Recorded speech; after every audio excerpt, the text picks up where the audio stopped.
And you have 30 seconds to introduce. Minister, I listened to your earlier reply in relation to broadband provision, and conscious, I suppose, of the consistent promises of 100% coverage, I'm raising the specific example of Old Town, a village in North County Dublin, less than 30 kilometres from the city centre, which, when I asked you previously in November, was in the amber category on the map, indicating an area marked for state intervention, and it would be included in the state's programme. Now it's in light blue, with no commercial provider servicing that area or parts of it. Thank you, Deputy. I'll go through this reply again, but if you heard it earlier on, I won't go through that, and I'll answer your question, Deputy Daly. Yes, it's in light blue, which means that in the next 77 weeks, Old Town now will have high-speed broadband as part of the Air Commitment Agreement.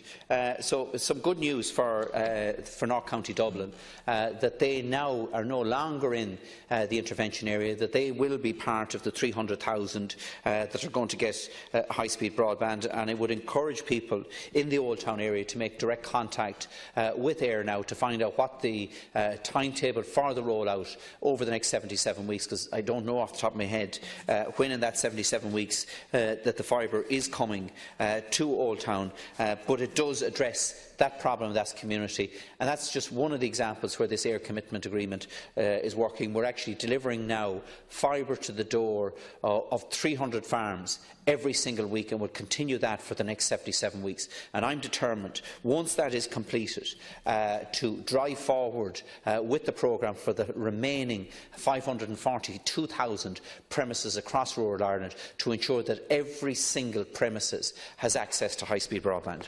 Minister, Deputy. Minister, because one of my constituents did indeed contact Air, as suggested by you there, and the rollout map stops 5 minutes or 5 metres from the entrance to his house. Now, he was told that he offered to pay himself to pay for that extra 5 metres from the entrance to his house, and was told that there are no plans to extend the line, that that's where it's going to stop, and he can't work from home or live in that area effectively, because living in the rural community now means that you have to have access to high-speed broadband, and he's not going to get it. And offering to even go that extra length, he was told he still wouldn't be able to. And as far as I know, Old Town is the only part of the Greater Dublin area which doesn't have, it's the only exchange which doesn't have broadband, and Air are seen to be putting the issue of cost in the way. To upscale the entire exchange would cost, I believe, €700,000, and that's not been envisaged in this plan, which means that about 170 houses in the area are excluded from this in our capital city or on the periphery of it. It just seems absolutely lunacy. And what can be done for those residents, like this man who's 5 metres out, to be included, and what would the remedy be for him and the others like him? First of all, if the resident in question is in the light blue area, then they will get it as part of the commitment agreement. That is the agreement that's there, and I expect Air to comply with that to the letter of the law in relation to that commitment agreement. If it's outside of the light blue area, then that will have to wait for the next phase of the National Broadband Plan. However, in the interim, we're working with mobile operators and wireless broadband operators to facilitate them in rolling out their infrastructure. At present, the commercial companies are spending about €1.7 million every day. I know that Imagine is rolling out a wireless network service. I know that Eurona Brisnet last week, or Eurona Ireland last week, announced an upgrading in its network. I understand that there are many other wireless operators across the country that will be, over the next period of time, enhancing their service.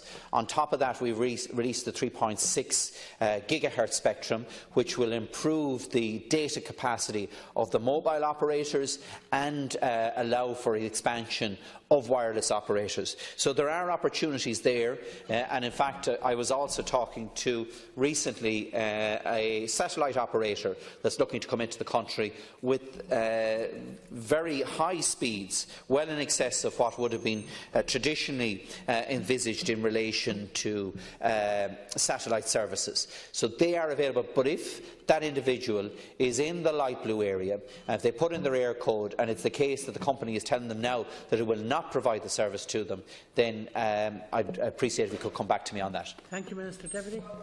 Certainly will, Minister, because I think if the commercial provider is not willing to connect all houses in the area, then we do have a problem. And even I'll check the map and ask the resident to check the air code, but if it's on the periphery, what assurances can you give us? Like, do you think that 5-metre border, if you like, is sufficient? The offer of the resident to be included at their own cost, is that so bizarre if they are outside the light blue area, or what other remedy? Because if the alternative is that they go into amber and are waiting in the Never Netherland, I don't know what solution I can offer them. And it does relate to the fact, I think, that the Old Town Exchange is the most archaic one in the city or in the county of Dublin, and in that sense it probably needs special attention, because there are a whole number of residents who are in the townland of Old Town who are not going to be connected and who are not going to be provided by air, and we need to plug that gap, I suppose, and that's what I'm trying to do. First of all, the commitment agreement we have with AIR is that they have to pass a home every minute of every working day for the next 77 weeks. Now, that is a monumental task for that company, and we've pushed them to the wire in relation to that. I had looked that you could have intervention by individuals outside of that included in the contract, but they were of the view if that happened it would actually delay that rollout. So that's what we're tied into with AIR in relation to that. But can I say that people are looking at this as an all or nothing? And yes, I'm determined to make sure that people will have a long-term solution under the National Broadband Plan, every single premises in the intervention area. But that doesn't mean that things aren't happening at the moment. And I would urge people to go and look at the alternative options, because there are options available. I was with a business last week in Deputy Murphy's constituency who had the exact same argument. They are 500 yards from the light blue area, and they had a wireless option, they had a mobile option and 3 fibre options on that site, and they didn't realise it because they're only looking at the AIR solution. So I would encourage people to look at, there are other solutions out there, there are other operators and competitors there that are willing to provide services, and I would actively encourage people to consider those as well.